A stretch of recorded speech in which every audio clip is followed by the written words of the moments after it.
Bom, eu sou o Cleito Balero, né, como a Monique já me apresentou. Eu sou especialista em impostos indiretos, tá? A Balero também é um grupo, né, assim como a Convoz, né? Nós temos aí a Balero Consulting, né, que é uma empresa voltada para atendimento de empresas tributadas aí pelo lucro real, tá? Temos a Baleritex, que é uma empresa recém-nascida aí de inteligência tributária, onde a gente proporciona aí um planejamento tributário, conseguindo otimizar bastante a carga tributária aí de empresas com uma redução significativa aí no pagamento dos tributos, tá?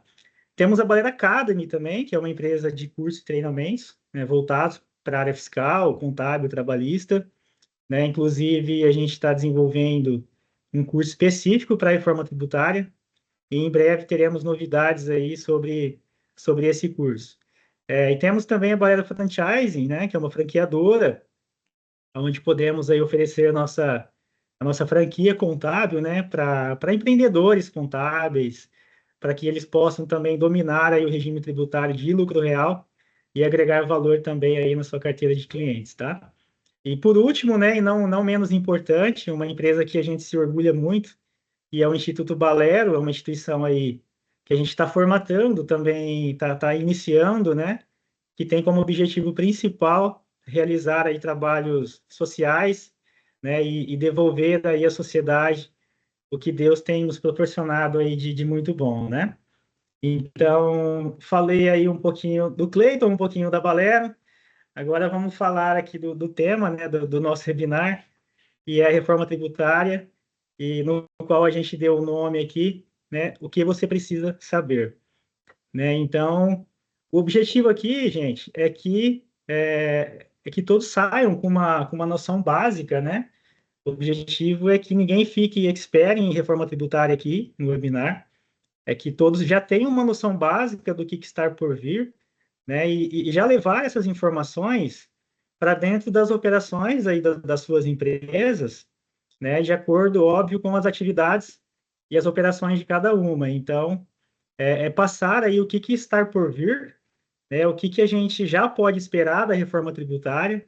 A gente não vai entrar muito tecnicamente em cada assunto da reforma tributária, mas eu quero explanar de uma forma didática e fazer com que vocês saiam daqui já com uma noção básica do que vai ser a reforma tributária. Então, a reforma tributária, ela representa aí uma mudança significativa, né, no sistema fiscal brasileiro.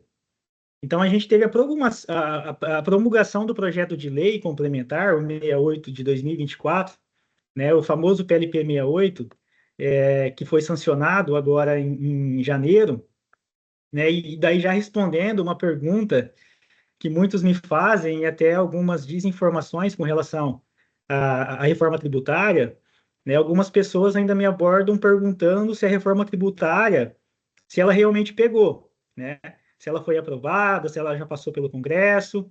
Então, respondendo já essa pergunta de início, é sim, tá? A reforma tributária, ela começa já em 2026, que será o ano teste, né?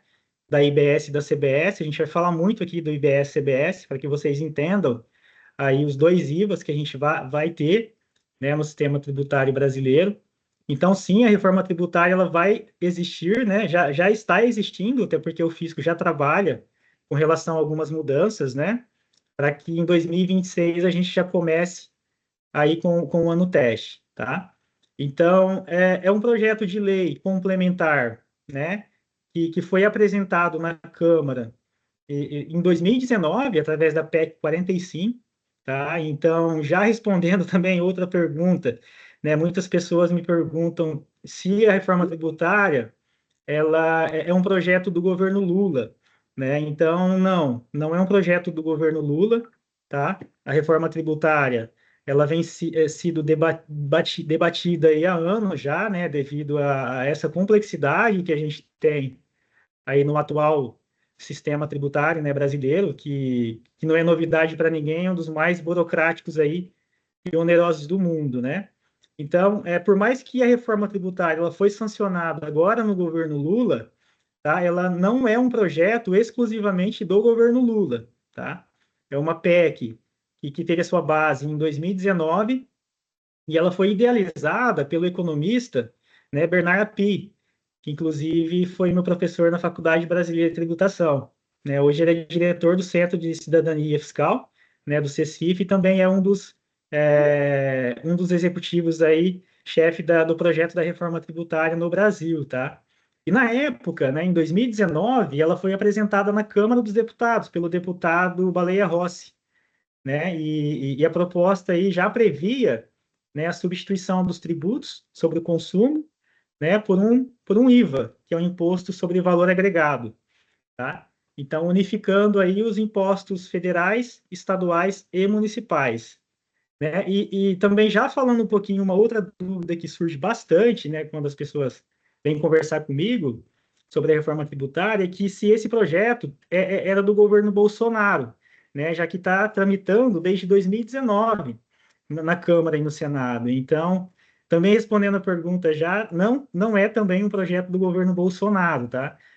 Esse projeto é um projeto onde ele economistas, né, os congressistas e até também alguns membros ali do setor produtivo brasileiro que levaram esse projeto da reforma tributária para a Câmara dos Deputados e a partir daí começaram-se aí os debates, né? Então, durante o governo Bolsonaro, né, que foi de 2019 até 2022, essa PEC, que foi a PEC 45, ela foi muito debatida no Congresso, né? Mas ela não teve muito apoio, né, da equipe econômica, até porque o Paulo Guedes, na época, ele defendia aí uma proposta um pouco diferente dessa que a gente está e que está por vir, né? Ele defendia uma proposta que parecia muito aquele imposto antigo que a gente tinha, a CPMF, né? Então, na época, não houve muito consenso, né, sobre o projeto do Paulo Guedes e a reforma tributária não avançou, né, do jeito que a equipe econômica do governo Bolsonaro queria, né? Porém, foi um período pandêmico, né, em 2019 até 2022, a gente passou pela pandemia e a proposta, a PEC 45, ela não foi uma das prioridades do governo na época, até porque a gente estava passando por um momento muito difícil, né? E foi só agora, em 2023, que o governo Lula, com alguns ajustes, né, foi aprovado esse projeto. Então, a gente tem que a reforma tributária inicia-se aí em 2026, tá? Então, só dando uma exemplificação aí de como que foi, né, a origem da reforma tributária, e como que ela chegou até o Congresso, tá? Então, já falando um pouquinho, né, o porquê, o que é e por que ela é necessária. Então, gente, a reforma tributária, né, ela traz aí um conjunto de algumas mudanças no nosso sistema tributário, né, no qual, assim, a preocupação dos economistas que trouxeram esse projeto era tornar esse projeto e tornar a carga tributária no país mais eficiente, né, mais justa, e também mais adequado às necessidades da economia e da sociedade, já que a gente tem aí, né, algumas leis muito arcaicas, alguns decretos muito arcaicos e muito antigos, e não nos atende mais, né, com relação à arrecadação dos tributos. Então, quais são aí os benefícios, né, que a gente espera com o advento da reforma tributária? É óbvio que se o projeto ele for bem implementado, né? Então ele pode trazer aí alguns benefícios bem interessantes para as empresas, né? Como maior competitividade, né? Aquela redução do custo Brasil, que são os gastos elevados aí com tributos e até burocracia, né? E proporcionando um crescimento econômico maior, né? Atração aí de investimentos internos e externos, inclusive. Depois a gente vai falar um pouquinho que esse projeto da reforma tributária ele vai desonerar alguns investimentos, desonerar também exportações, a gente vai entrar também nessas questões, né? E também maior justiça fiscal, né? Redução aí das desigualdades na cobrança dos impostos, porque a reforma tributária traz um modelo de cashback, né, para famílias vulneráveis e de baixa renda. A gente vai falar um pouquinho disso também, tá? Então, assim, esses benefícios, ele torna o sistema um pouco mais transparente, né? A gente vai ter uma maior transparência e também uma maior segurança jurídica, tá? Então, assim, eu vejo que mesmo não sendo, né, uma reforma tributária ideal, né, no qual nós estávamos esperando, a gente tem uma reforma tributária e acredito que a gente está dando um passo aí para modernizar um pouquinho a questão da incidência dos tributos sobre o consumo. Então, a gente pode aí sim, né, ter uma melhora no ambiente dos negócios, né? E óbvio que as empresas vão ter que se adequar, né? A gente já vai passar aqui uma noção muito bacana do que vai ser a reforma tributária, né? Então, as empresas vão ter que se adequar a essa nova realidade, até porque vai ter a mudança aí dos impostos sobre o consumo. Então, a gente está falando aí de PIS, COFINS, IPI, ICMS e ISS, né?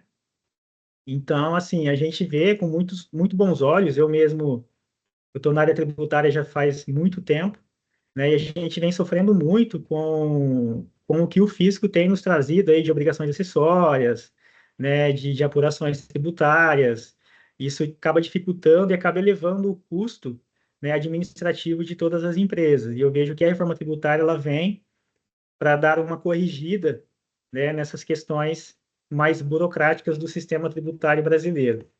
Tá? Então, fazendo uma breve introdução, né, do que vai ser o PLP 68, né, e algumas premissas desse projeto, né?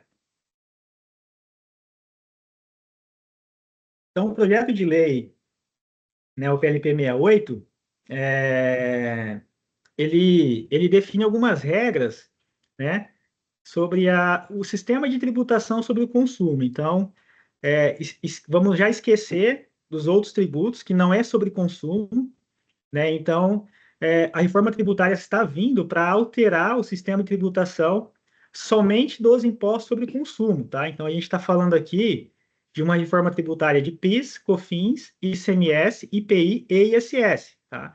Não entrou nessa reforma tributária os impostos sobre a folha de pagamento, então continua a mesma coisa, não alterou nada, tá? E também não entrou aqui na reforma tributária, né? De acordo com esse projeto, o imposto sobre a renda e nem o imposto, né? E algumas questões sobre o imposto de patrimônio até que mudou. Mas vamos voltar para a nossa realidade aqui de empresas, né? Então, não alterou também o imposto sobre a renda, tá? Então, o que está alterando é somente os impostos sobre o consumo, tá? Então, a gente vai ter aí uma mudança, né? Uma das premissas também do PLP 68, que é o PLP da reforma tributária, né? É a criação de um IVA, que é um imposto sobre valor agregado, né? No caso, né, como o Brasil ele tem umas características peculiares e bem regionais, no início do projeto, a gente imaginava que teríamos apenas um IVA, né, que era o cenário ideal. Porém, muito por aquilo que eu acabei de falar, como nós somos um país que tem características regionais muito fortes, né, os deputados eles não viram com bons olhos a criação de um IVA único, até porque a gente tem representantes no Congresso, né, de vários estados e também de vários municípios. Então, eles viam que, se fosse criado apenas um IVA, o poder, né, iria ficar centralizado apenas na União, né? Então, com muitos debates e muitas discussões, e para que a reforma tributária andasse, né, no Congresso, viu-se a necessidade aí de criar um IVA dual, ou seja, nós teremos dois IVAs, né, que é o IBS e a CBS, tá? E logo adiante a gente vai falar o conceito de cada um deles e também explicar um pouquinho das incidências, tá? Então, por isso que temos um IVA dual, né? Aqui no Brasil, teremos dois IVAs, substituindo aí 5 tributos, tá? Então, o objetivo, como eu falei anteriormente, que também é uma premissa do PLP, é simplificar essas regras que nós temos hoje, tá? Eliminar as redundâncias, nós temos muitas redundâncias no sistema tributário brasileiro, né? E uma das premissas também é promover a transparência, tá? Então, assim, o principal foco da reforma tributária é tornar o sistema mais simples e justo, tá? Esse que é o principal foco da reforma tributária. É óbvio que aquilo que eu falei, não é uma reforma tributária ideal, que nós estávamos esperando, mas já é um grande avanço aí e um primeiro passo para que nós tenhamos alguma mudança, né? E agora a gente vai falar um pouquinho, né, como que nós estamos hoje, até para que vocês entendam, né, quando a gente chegar ali mais um pouquinho para frente e a gente for falar como será após a reforma, então aqui vocês vão entender um pouquinho como que a gente está hoje, né, como que é hoje. É óbvio que aqui tem muitos empresários, né, muitas pessoas que trabalham aí em departamentos fiscais, né, administrativos, e então, assim, o que eu estou falando aqui, o que eu vou falar não é nenhuma uma novidade, né? Mas hoje o Brasil ele é considerado um dos piores sistemas de tributação, né, sobre o consumo do planeta, tá? Com tanta excesso de legislação, é até um absurdo, mas hoje cada estado tem o seu regulamento, isso a gente não tem em nenhum país, né? Hoje a gente tem 27 legislações do ICMS, então cada estado tem a sua, que significa aí que uma empresa que opera em vários estados, ela precisa ali estar lidando com diferentes regras, alíquotas, benefícios fiscais, né? Nós temos mais de 5.500 legislações de ISS, né, municipais, porque cada município tem a autonomia para definir as suas próprias regras, né? E isso aí gera um grande desafio, né, para as empresas que prestam serviços em diversas cidades e em diversos estados. A gente é prova viva disso. A gente tem muita dificuldade, né, lá no escritório, porque a gente tem muitas empresas de vários estados, vários municípios. Então, os nossos analistas fiscais, eles têm que interpretar a legislação de cada estado e a legislação de cada município, né, que os nossos clientes vão atuar. E também, além do ICMS, do ISS, onde tem esse grande número de legislações, né, a gente também tem uma legislação muito exaustiva assim, de PIS e COFINS, né? Muitas leis, muitos decretos, instruções normativas, atos normativos, enfim, soluções de consulta de PIS e COFINS saem todos os dias, que a Receita Federal expede. E até a Receita Federal, às vezes, tem algumas dúvidas nos tratamentos tributários de alguns produtos. Então, essa complexidade aí impede que muitas empresas, né, saibam exatamente o quanto devem pagar de imposto. Essa é uma realidade. Inclusive, a gente tem lido sobre isso, né, na Baleritex, a gente tem estudado muito sobre isso, e mais de 90% aí, pesquisas apontaram que mais de 90% das empresas pagam impostos a mais, né, além do que deveria pagar por conta da complexidade da apuração dos tributos. Então, a gente tem um sistema tributário muito complexo, né? Eu costumo falar que a gente tem uma carga tributária burra e cara, né? Porque é muita complexidade e os impostos são cada vez mais altos, né? A gente tem hoje os impostos aí sobre o consumo, que são 5 tributos, né? Que eu já falei, que são totalmente disfuncionais, né? Eles têm bases bem fragmentadas, né? Eles não se conversam, né? ICMS tem uma base de cálculo, PIS e COFINS é uma outra base de cálculo, IPI também é outra base de cálculo, ISS, que é municipal, é outra base de cálculo. Então, a intenção da reforma é que todos tenham a mesma base, né? Só o fato disso acontecer já vai melhorar e vai simplificar muito, tá? Sem falar das guerras fiscais, né, que a gente tem entre os estados aí, é uma competição aí que leva muita desigualdade, né, e também um desequilíbrio aí na arrecadação dos estados, né, já que tem algumas regiões que arrecadam mais e outras menos, né, criando aí muitas desigualdades regionais. Isso também é uma promessa da reforma tributária acabar com a guerra fiscal entre os estados. Então, aquelas empresas que possuem filiais ou matrizes, né, em estados que têm incentivos fiscais, vai ter que se adequar com relação a isso, porque a tributação da IBS não vai ser mais na origem e sim no destino. E óbvio que a gente vai falar ali um pouquinho mais para frente também sobre isso, para que vocês entendam melhor, né? Então, a gente tem esse sistema tributário brasileiro hoje, né, muito complexo, e essa disfunção, né, prejudica muito as empresas e prejudica bastante, né? Os consumidores, né? Respinga nos consumidores e até a própria economia, né? Então, a reforma tributária vem com essa premissa, né, de resolver esses problemas aí, criando o IVA dual, substituindo aí esses 5 impostos sobre o consumo, tá? Então, qual que é a promessa da reforma tributária, né? É uma tributação descomplicada, né? Porém, aquilo que eu falei para vocês no início, está um pouquinho longe ainda da ideal, né? Até porque a PEC 45 previa um IVA único, não conseguimos passar o IVA único no Congresso, né? Ela teve muita dificuldade de ser implementado ali, por aquilo que eu falei, né? Por conta das nossas características regionais.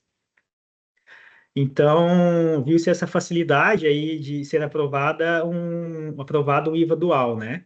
Sendo um IVA da União e outro IVA dos estados e municípios, né? Até porque o IBS ele vai ser gerido por um comitê gestor. Então, o recurso vai para a União, sim, do ICMS e do ISS, porém, vai ser gerido por um comitê gestor, né? Que terá ali representantes dos municípios e dos estados, tá? Então, assim, por que que eu falo que está um pouquinho longe da ideal, né? Para efeito de comparação, assim, se nós formos comparar aqui a nossa realidade com a realidade, por exemplo, dos Estados Unidos, né? A emenda constitucional 132 de 2023, que depois virou o PLP 68, né, que aprovou a reforma tributária aqui no Brasil, ela tem, se nós formos pegar e fazer um download da emenda constitucional, ela tem ali 14 mil palavras, né? Cerca de 14 mil palavras. E é uma emenda constitucional, ou seja, é uma emenda à nossa Constituição. E se nós formos aí fazer um comparativo com a Constituição dos Estados Unidos inteira, né? A Constituição norte-americana toda tem 7 mil palavras. Então, é o dobro, né, de palavras que tem uma emenda constitucional à nossa Constituição de 88. Então, ainda a gente está saindo de uma complexidade muito grande, tá? A gente está vindo para uma complexidade menor, né? Então, a gente ainda vai ter uma complexidade, porém, menor do que a gente tem hoje. Tá? E aí, depois da emenda constitucional 132, veio o PLP 68 e também o PLP 108, que também está regulamentando aí a reforma tributária, né? Então, assim, se a gente for pegar os dois juntos, a gente tem ali mais de 130 mil palavras. Então, assim, mais de 8 vezes a própria emenda, né? Então, ainda a gente tem uma complexidade, porém, eu vejo com bons olhos, até por conta de ser uma apuração mais simplificada, tá? Que é o que a gente vai começar a falar agora. Então, até aqui eu fiz uma breve introdução aí, né, de como que funcionou e como que passou pelo Congresso o projeto da reforma tributária, né, e agora a gente começa a entrar, né, nos temas mais importantes, que é saber o que de fato muda, né, o que que muda depois da reforma tributária, né? Então, a gente vai ter a partir de 2026, né, a criação de um IVA dual, tá? Que a gente já falou. O IVA dual ele vai ser composto pelo IBS, que é o Imposto sobre Bens e Serviços, né? Que vai unificar o ICMS e ISS. Então é até assim estranho a gente falar, até porque a gente é acostumado com ICMS e ISS, né? Sou um pouco estranho a gente falar, mas ICMS e ISS deixarão de existir, né? Não vai existir mais no nosso ordenamento tributário ICMS e ISS, tá? E temos a criação do CBS, que é a Contribuição Social sobre Bens e Serviços, que vai substituir aí o PIS, a COFINS, o IPI, tá? Então, nós temos um IVA dual substituindo 5 impostos sobre o consumo. E também teremos a criação do IS, né, que é o imposto seletivo, né, o famoso imposto do pecado.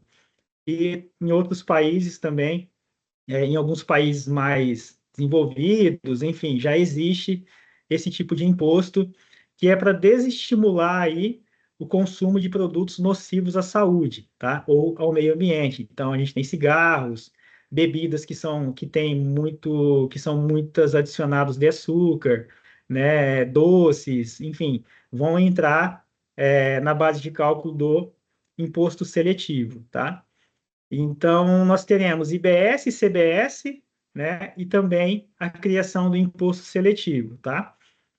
E quais são as hipóteses de incidência, né? O que é bacana dessa proposta é que IBS e CBS, eles são siameses, né? Então, eles têm a mesma base de cálculo, a gente não vai ter aquela dificuldade de interpretação, né? Então, se incidir para um, vai incidir para outro. Então, só aí já facilita muito a questão das apurações e torna elas mais transparentes, né? Então, a gente inclusive, vai ter algumas incidências de IBS e CBS que não temos hoje incidindo nos outros impostos, como, por exemplo, né, as locações, né, locações de bens móveis e imóveis. Hoje, essas locações, elas não são tributadas nem pelo ISS e nem pelo ICMS. A partir do momento que nós termos, né, IBS e CBS, essas locações serão tributadas, né? Então, ela tem uma incidência mais ampla do que os impostos que nós temos hoje, apesar de ser as mesmas bases de cálculos e as mesmas incidências, tá? Então, a gente vai ter um impacto aí prático nessas empresas que trabalham com locação, por exemplo, de bens móveis e imóveis, que atualmente não tem incidência de carga tributária sobre consumo, vai passar a ter, tá? E também empresas de licenciamento de software, né? As empresas de licenciamento de software e cessão de direitos também estarão sujeitas aí à tributação da IBS e da CBS. Então, ficando para ficar claro para vocês, né? Novamente, a gente sai cinco impostos, né? Sai de cena PIS, COFINS, IPI, ICMS e ISS, entra em cena IBS e CBS e também para desestimular o consumo de produtos que são prejudiciais à saúde, teremos a criação do imposto seletivo aí, o famoso imposto do pecado, tá? E como é que vai funcionar a IBS e a CBS? Eles são tratados como IVA, né? Então, nós teremos aí a implementação desse IVA dual, tá? O Brasil, gente, o Brasil nunca teve um IVA, tá? É a primeira vez que a gente vai trabalhar nesse modelo de IVA aqui no nosso país, tá? 174 países que utilizam IVA já. Então, nós temos esse modelo de IVA aplicado aí em 174 países. É óbvio que cada país tem a sua legislação ali, mas o conceito vai ser o mesmo, tá? Esse é um modelo que foi trazido para o Brasil por alguns especialistas, né? Inclusive, eu tive o contato com uma pessoa que me deu aula também na Faculdade Brasileira lá de Tributação.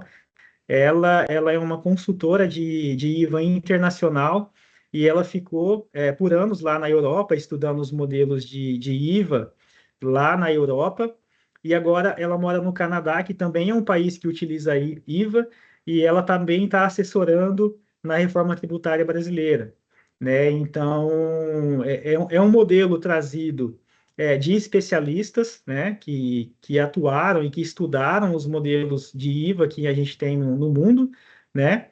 E então eles estão querendo implementar esse modelo mais, como é que se diz, né? Um modelo mais atual aqui também para o Brasil, né? Então, como é que funciona, né, o IVA? E o que é um IVA de fato, né? Às vezes as pessoas ficam na dúvida, a gente vai ter IVA no Brasil? Como é que é um IVA? É aquele IVA que a gente faz o cálculo do ICMS-ST, né? É basicamente parecido. Então, assim, o que é um IVA? Para exemplificar né, e para ficar de fácil entendimento para todos, né? O IVA, ele é um imposto de valor agregado, ou seja, ele é um imposto indireto aplicado ao consumo de bens, né, e de serviços. E por que que chama imposto de valor agregado? Porque ele é cobrado, né, em cada etapa da cadeia produtiva. Então, desde a fabricação do produto até a venda ao consumidor, ele será cobrado, né?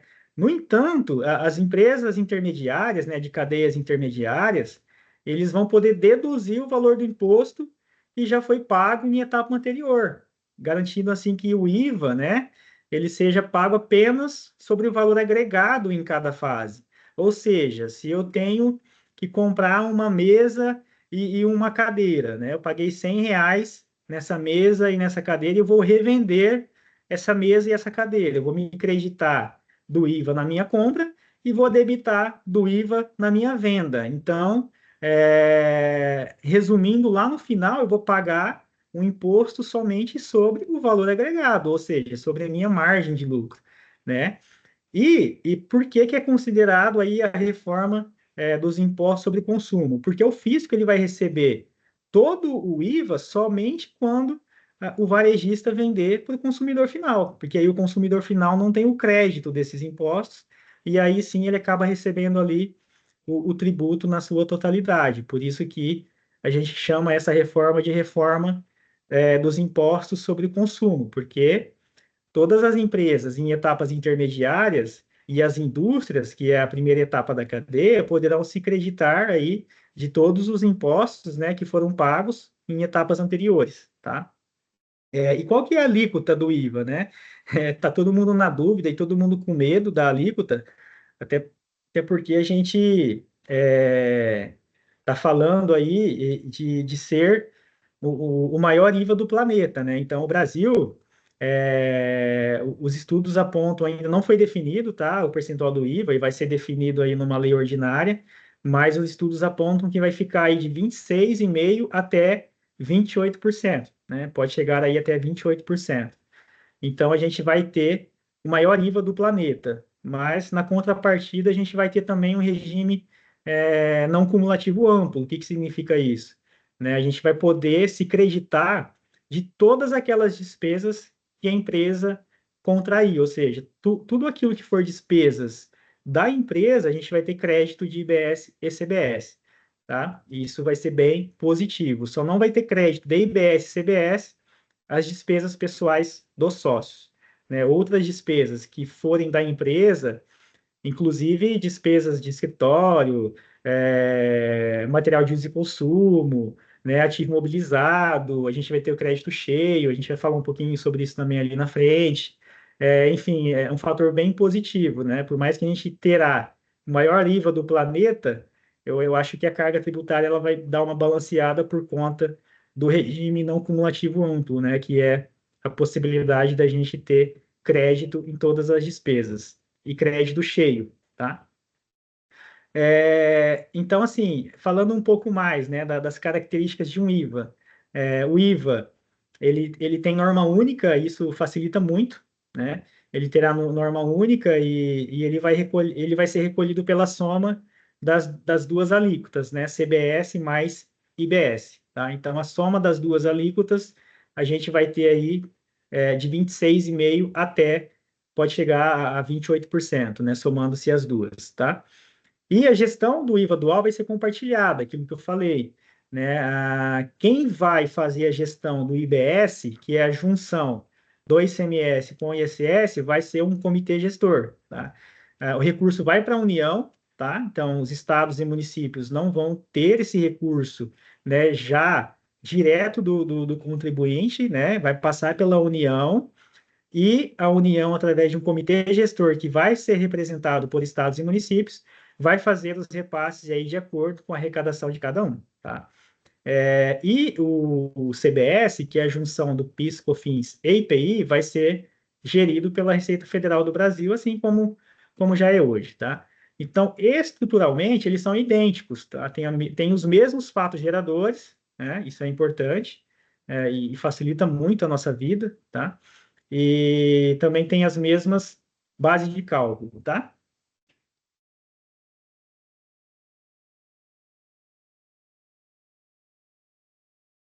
Aí, a gente vai falar também um pouquinho, né, de outras características assim muito importantes do IVA dual, que, que eu acho bem relevante e até que para vocês entendam, né, quais são aí os motivos que levaram a gente ter o maior IVA do planeta, né? Então, uma característica assim, a que eu vejo mais importante é o regime da não cumulatividade plena, né? Isso aqui vai trazer não um benefício, mas um fôlego, né, para as empresas, principalmente para as indústrias, né, que hoje tem muito impedimento em tomar créditos, né, sobre investimentos. Então, por mais que tenha crédito sobre investimentos ali de ICMS, PIS/COFINS, esse crédito ele não é cheio, ele é fracionado ao longo do tempo, né? Então, por exemplo, as empresas que já adquirem máquinas, né, e equipamentos, o crédito de CMS vem através da ficha SIAP, e a gente pode aproveitar em 48 parcelas, né? PIS e COFINS, a gente consegue aproveitar já na aquisição em algumas situações, mas em outras a gente só consegue aproveitar na depreciação do bem. Então, a gente não tem um regime não cumulativo pleno e amplo, né? Com a reforma tributária, a gente tem essa característica já dentro do IVA, né? Então, eu vejo como um impacto bem positivo, né? Esse regime não cumulativo pleno, né? Principalmente para as indústrias, que foi como eu falei, tá? Então, as indústrias aí vão poder trocar imposto aí por investimento. Por quê? Porque o crédito vai ser cheio na aquisição, né? Por exemplo, a gente comprar uma máquina de R$ 1 milhão. Ah, preciso fazer um investimento aqui, comprar um maquinário que vai me custar R$ 1 milhão. Tá, eu vou ter um crédito cheio de 26,5%. Isso aí, a gente consegue planejar melhor o pagamento do nosso imposto lá na frente, né? A gente consegue balancear esse crédito, né, e esse planejamento de investimentos com os débitos que a gente vai ter durante aquele mês de apuração, tá? E outra característica bem importante que eu vejo é a desoneração aí de exportações, tá? E o exportador ele vai receber de volta o valor do IVA que é incidente aí sobre os insumos, tá? E também e as demais mercadorias e serviços que ele adquiriu. Então, essa desoneração das importações, aí a gente vai ter uma competitividade aí internacional maior, né? O custo do produto exportado com a desoneração dos insumos, ele fica bem reduzido, né? Porque aí parte dos tributos pagos vai ser devolvido, né? E as empresas aí brasileiras que exportam, elas vão poder competir aí de forma mais justa com algumas empresas de países que já adotam o modelo de IVA, que a gente tem alguns, inclusive países aqui sul-americanos que já têm modelo de IVA implantado há algum tempo, né? A gente pode citar aqui o Chile, Colômbia, enfim, são países que já têm IVA em sua tributação. E também a gente vai ter aí, né, com a desoneração de exportação, a eliminação de acúmulo de crédito. Porque hoje, né, muitas empresas que são exportadoras, elas acumulam muitos créditos fiscais, né, que demora para o Estado devolver, para a Receita Federal devolver, para serem ressarcidos, né? E em alguns casos eles nem são aproveitados, né? Ficam ali perdidos na linha do tempo, né? E essa devolução promete ser mais rápido, né? E garantido. Quando você não paga o ICMS, por exemplo, sobre os insumos, você não fica acumulando créditos, ou seja, você vai ter um desconto na compra desse insumo, né? Então, isso aí melhora bem o fluxo de caixa, né? E a menos necessidade aí de ficar recorrendo a compensações tributárias que são bem demoradas. Então, com essas desonerações aí das exportações, né, a gente vai ter um grande estímulo aí aos investimentos no setor exportador, tá? E que acarreta aí numa melhora do fluxo de caixa, como eu falei, né? Outra característica bem importante do IVA é a cobrança por fora. Então, os tributos, eles não farão parte, né, não comporão aí a base de cálculo deles mesmos, né? Nem a base um do outro. E hoje nós temos um problema com isso, né? Até porque a gente tem ali a incidência de PIS e COFINS na própria base, apesar de que agora a Receita Federal e a Procuradoria pacificou aí, mas foi uma longa discussão jurídica que foi aí considerada a tese do século, então precisou percorrer na justiça séculos para que a Receita Federal abaixasse a cabeça e falasse que o ICMS não compõe a base de cálculo de PIS e COFINS, e o ICMS-ST também não compõe a base de cálculo de PIS e COFINS. E agora, como essa tese foi pacificada, né, pelo STF, empresas estão entrando na justiça querendo excluir também o PIS e COFINS da própria base, o ISS da base de cálculo de PIS e COFINS, o ICMS da base de cálculo de PIS e COFINS. Então, só da cobrança ser por fora aqui no nível dual, também a gente vai acabar com todas essas discussões, tá? E uma característica bem relevante também, que eu acho que vai revolucionar aí a lógica atual, né, da tributação no Brasil, é a tributação no destino, né? Muda completamente o jogo, né? A regra do jogo muda completamente. Por quê? Porque hoje a gente tem a tributação na origem do ICMS, né? Então, os estados, eles dão incentivos fiscais às empresas que se estabelecem lá, né? Para geração de renda, enfim, geração de emprego. E então a cobrança do IVA dual sendo no destino muda completamente a regra desse jogo, né? E aí começa a favorecer estados que são mais consumidores, né? E não estados. Parou de compartilhar aqui, só um minutinho. Deixa eu voltar lá. Compartilhar.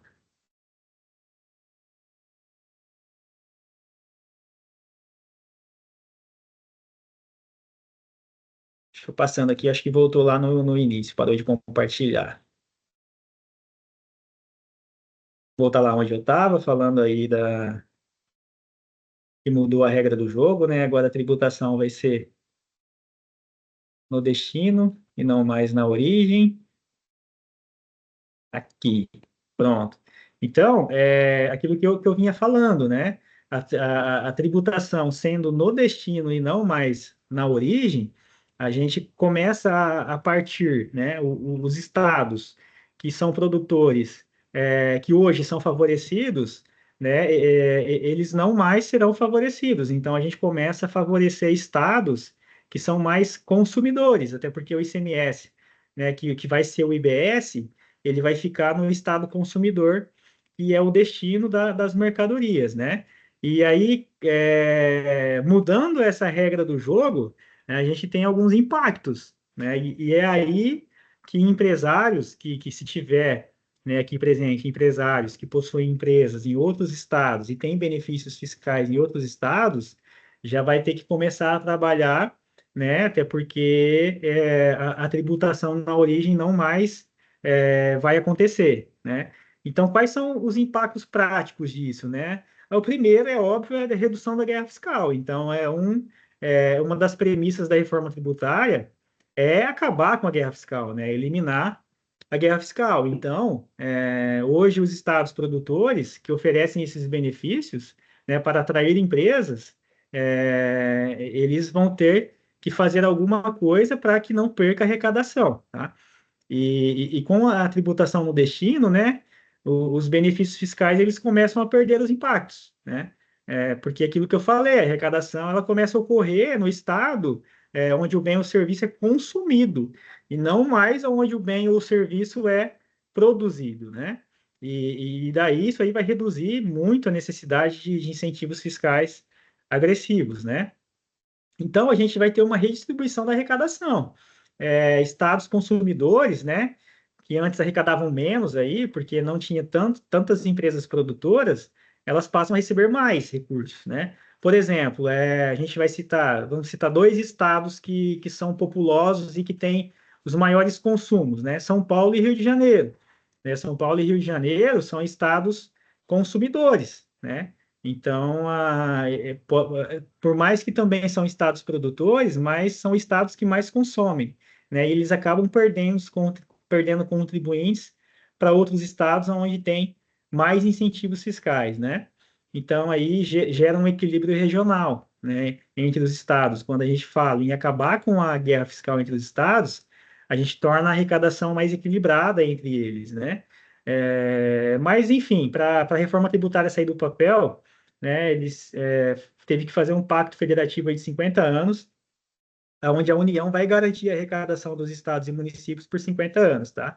Então terá um bom tempo aí para que os estados e municípios se adequem aí à realidade da reforma tributária, né? Então, além do impacto aí para os estados, né, é óbvio que vai respingar nas empresas. Então, as empresas que têm, né, incentivos fiscais estaduais vão precisar aí se ajustar com relação à gestão tributária, tá? E isso pode aí aumentar um pouco a complexidade da apuração, da operação que ela tem atualmente, tá? E também muda até a estratégia, né, de localização das empresas, porque as empresas, quando vai para determinado estado, com o objetivo aí de otimizar a carga tributária e pegar algum benefício fiscal desse estado, ela tem toda uma estratégia de localização, né, de logística, enfim. Então, isso também acaba tendo que fazer uma mudança de rota aí na estratégia de localização das empresas, tá? Então, a gente falou aí um pouquinho de como que vai funcionar, né, o IVA dual, né, o IBS, a CBS, algumas características, né? Só que a reforma tributária também, ela prevê alguns regimes diferenciados, tá? Que são regimes que vai ter alguma redução da base de cálculo, assim como a gente tem hoje, tá?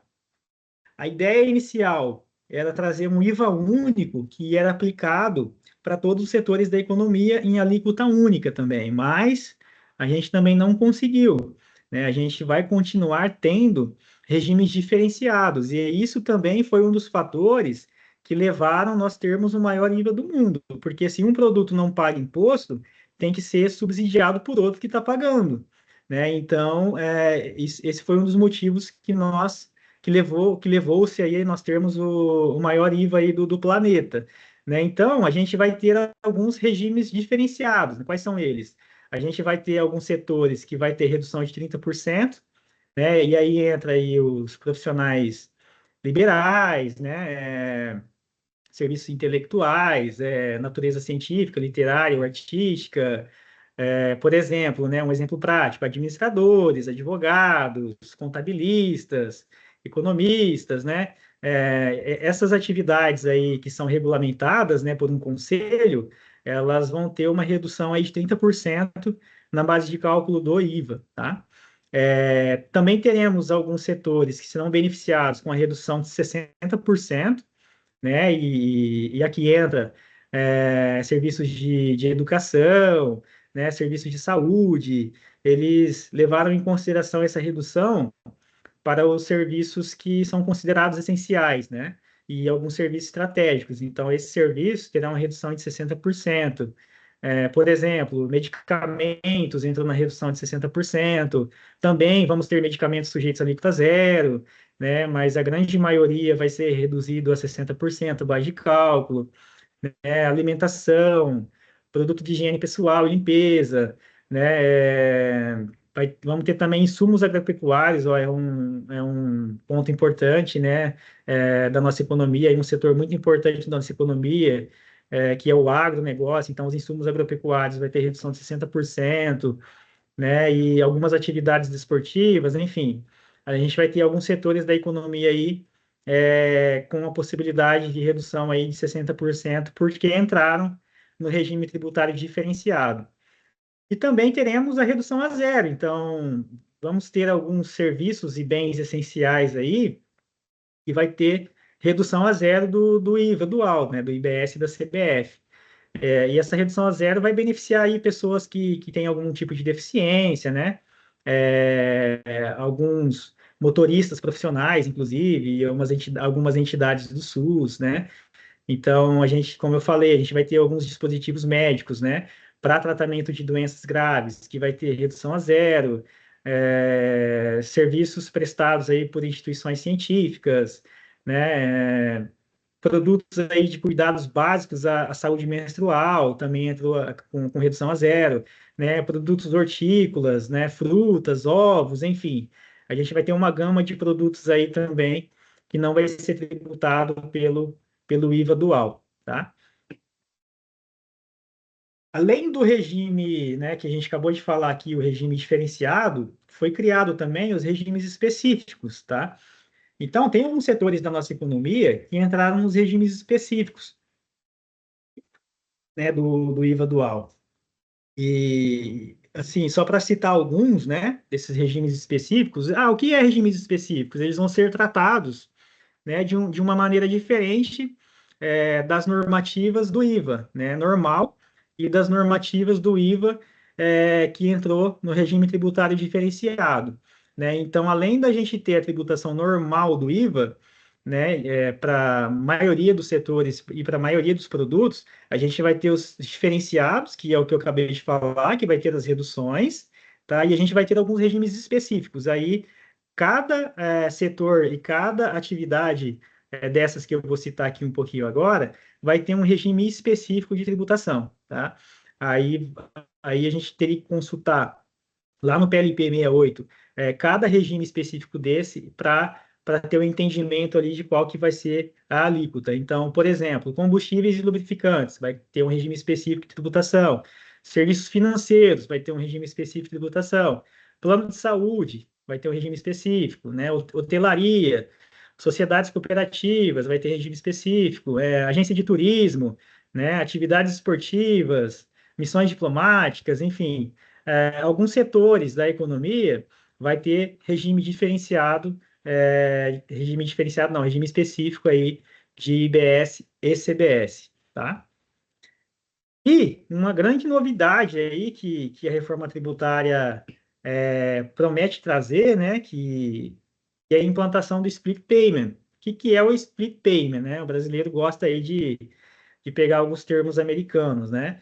Nada mais é do que o pagamento fracionado do imposto, né?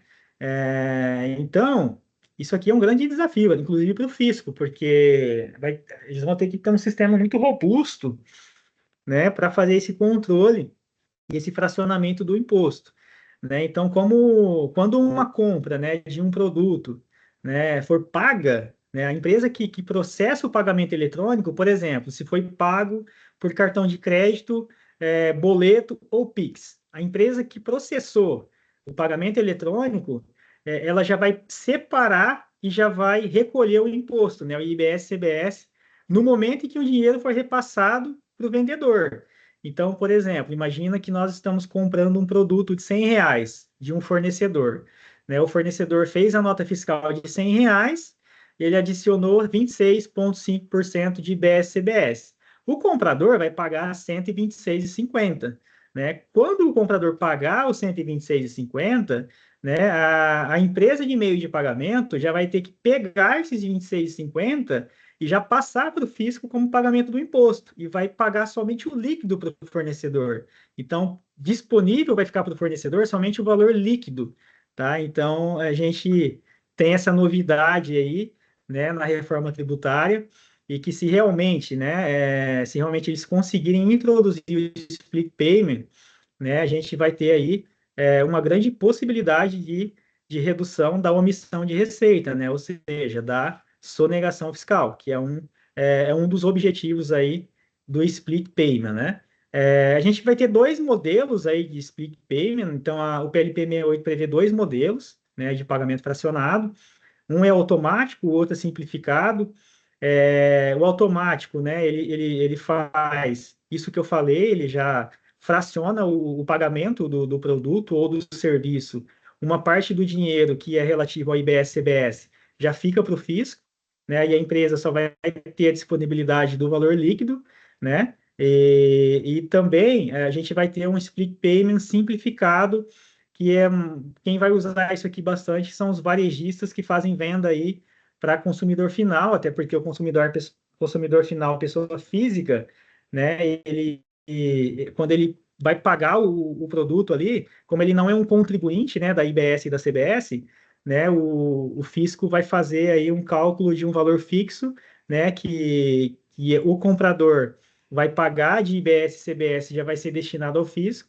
Então, quando o varejista apurar o tributo, já vai ter uma parte retida, né, do valor de IBS e CBS, e ele paga ali só a diferença. Então, o split payment aí promete revolucionar aí a forma de arrecadação da Receita Federal, né? Então, a gente vai ter, a Receita vai ter algumas vantagens em fazer isso, né? A gente vai ter menos evasão fiscal, como eu falei, né? Porque os impostos, eles serão recolhidos aí automaticamente no momento do pagamento, né?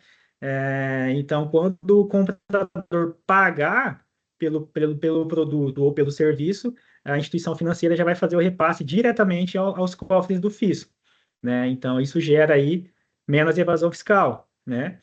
E um processo mais simples para as empresas para apurar os tributos, né? Até porque a gente vai ter ali uma apuração meio que em tempo real, né? Da IBS e CBS, né? Com a entrada do split payment, já que o valor será automaticamente repassado, né? E separado ao governo.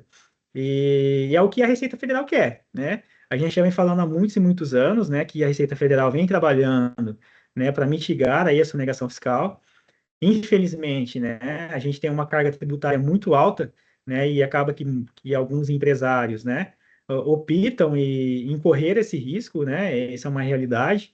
Então, a Receita Federal quer implantar esse modelo de pagamento fracionado justamente para diminuir a evasão fiscal, tá? E, então, o split payment aí é uma tecnologia que vem para revolucionar aí a forma como a Receita Federal arrecada. E a Receita Federal já arrecada muito bem, né, brasileira? Inclusive, nós somos aqui modelo de arrecadação. Alguns países vêm nos visitar para entender como é que nós arrecadamos tanto, né? Então, o Brasil, para isso, é um país muito avançado, né?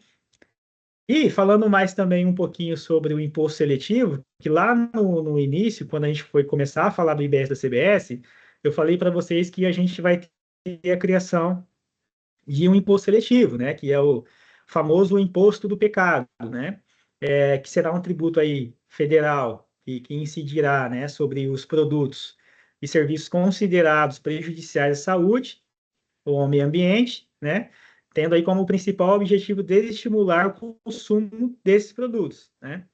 E aí, dentre os itens que vão ter imposto seletivo, a gente tem os veículos, né? Embarcações, aeronaves, bebidas açucaradas, alguns produtos fumígenos, bens minerais, bebidas alcoólicas aí, também vai ter imposto seletivo, né? Uma novidade também, daí para adequar, né, a realidade do nosso sistema tributário brasileiro com os avanços da tecnologia que vem acontecendo, né? Os concursos de prognósticos e fantasy sport, né, que são as bets, que está muito em alta agora, né, as bets, né, as loterias esportivas, já tinha, né, loteria esportiva, mas a bet é uma novidade agora no ordenamento, né, jurídico.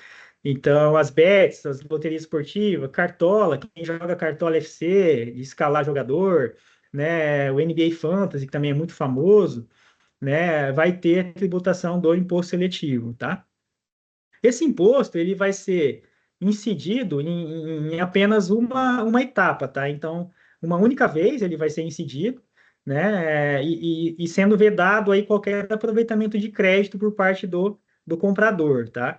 Então, assim, ele vai ser incidido na primeira a operação que ocorrer com esses produtos, né? Geralmente pela indústria, e depois em etapas posteriores não incidirá mais, né? E o comprador, como ele não vai ter o débito na saída, né, do IS, ele também não poderá se creditar do valor na compra, tá? Também falei ali atrás que a gente vai ter a criação de um mecanismo de cashback, né? Um cashback tributário, e é um mecanismo aí que a Receita Tributária quer, perdão, que a reforma tributária quer trazer, né, com o objetivo de reduzir o impacto dos impostos sobre o consumo, né, que são esses impostos que a gente acabou de falar, para determinados grupos aí da população, né? Então, ele vai funcionar como? Ele funciona como uma devolução parcial dos tributos pagos, né? em algumas compras, né? Beneficiando aí especialmente pessoas de baixa renda, né? Então, como que vai funcionar esse cashback tributário, né? Então, parte dos impostos que foram pagos, né, para a Receita Federal, e são impostos de bens e serviços considerados aí como essenciais, né? Energia elétrica, água, esgoto, né? Gás de cozinha e serviços de telecomunicação. Parte desses tributos vai ser devolvido ao consumidor de baixa renda, né? E como que o fisco vai fazer para definir e para ter o critério, né, sobre o consumidor de baixa renda? Isso aí vai ser utilizado o CAD único, né? Então, as famílias inscritas lá no cadastro único para programas sociais, o que a gente chama de CAD único, são essas famílias que vão ter parte dos impostos sobre esses serviços essenciais devolvidos, tá? Alguns países já fazem isso também, né? Inclusive Estados Unidos, né? Tem essa restribuição aí no pagamento dos impostos. E a devolução vai ocorrer em débito em conta, inclusive, né? Ou a pessoa que receber, né, esse cashback tributário, ela vai poder descontar, né, das faturas, das futuras faturas, né, das próximas faturas, no qual ela teve aí o cashback tributário, né? E objetivando o quê? O que a Receita Federal quer com isso? A Receita Federal quer reduzir aí a carga tributária, né, sobre os mais vulneráveis, né, aumentando aí o poder de compra dessa população e também tornar o sistema aí tributário, né, mais justo e equilibrado para essas pessoas de baixa renda, que têm vulnerabilidade social, né? E como eu falei, esse modelo já é adotado em alguns países, né? É, então, a reforma tributária também está trazendo aqui para o Brasil o modelo aí de cashback tributário, né? E agora vamos falar, né, como é que vai funcionar essa transição, né? É óbvio que, né, quando a gente fala que a reforma tributária foi aprovada, né, que a reforma tributária pegou de acordo, né? Aí as pessoas já começam a ficar preocupadas, né? Os empresários começam a ficar preocupados com relação à transição. Então a gente vai ter uma transição de 2026 até 2032, tá? 2026, a gente já tem um ano teste da CBS e da IBS, né, para a implantação de um novo sistema. Então, eu falo que 2026 vai ser mais desafiador para o fisco, inclusive, do que para as empresas, né? Até porque a Receita Federal vai ter que dotar de sistemas, né, para que tudo isso aconteça, muita tecnologia. Então, em 2026, a gente vai ter já o ano teste de IBS-CBS para a implementação desse novo sistema, né? Em 2027, que já está quase aí, a gente já tem o CBS totalmente implementado. Então, em 2027, PIS, COFINS e IPI vão ser extintos do nosso cenário tributário, né? Então, 2027, CBS totalmente implantado, né? Substituindo PIS, COFINS e IPI, tá? Em 2029, é aí que começa a ficar um pouco mais difícil a transição, porque envolve a IBS, né? E a IBS é o imposto dos estados e dos municípios. Então, em 2029, a gente começa uma transição aí gradativa que vai até 2032, né? Então, os profissionais aí da área contábil vai ter um desafio muito grande aqui, né, da área tributária, vai ter um desafio muito grande porque a gente vai ter que lidar aí com duas cargas tributárias, né, em paralelo, a anterior e a nova, inclusive as empresas de softwares, né, que também tem que colocar isso para rodar, né? Então, são muitas mudanças que vão ocorrer. Então, as empresas de software vão ter que adequar aí os seus sistemas tributários, né? Os profissionais da área tributária, né, têm esse desafio aí de levar ao fisco duas cargas tributárias, a antiga e a nova, tá? Então, nós temos aí a transição que vai ocorrer de 2026 até 2032.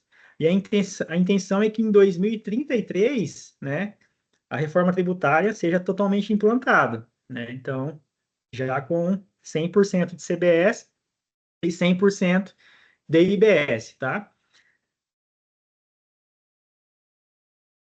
E quais são aí os horizontes e adversidades que a gente vai encontrar, né, com o advento aí da reforma tributária, né? Então, a gente falou lá no início da origem da reforma tributária, depois a gente falou um pouquinho, a gente entrou um pouco mais a fundo sobre o nosso IVA dual que nós teremos, né, IBS, CBS, e a gente vê alguns horizontes aí, algumas adversidades, né? Então, alguns horizontes aí promissores, né?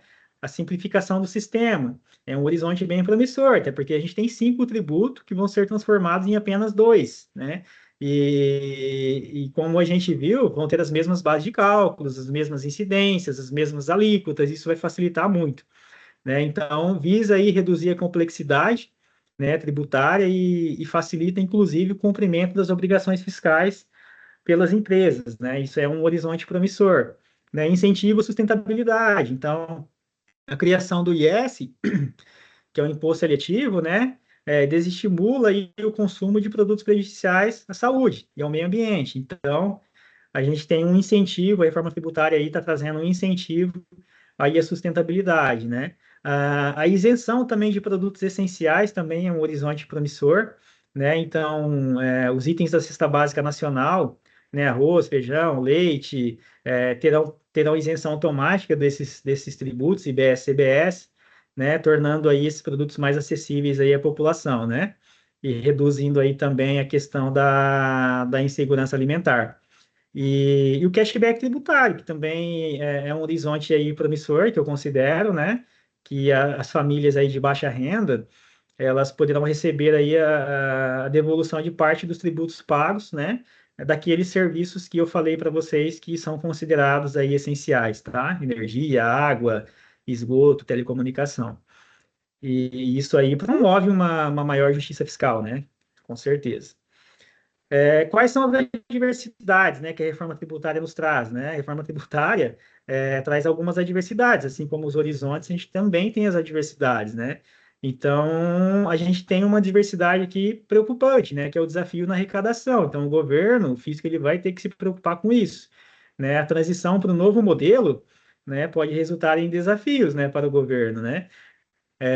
Para ter a manutenção desses impostos, né, de arrecadação, especialmente aí se não houver uma adesão, né, dos contribuintes ao novo regime. Então, é um desafio aí para o fisco manter a arrecadação e os serviços à população, né?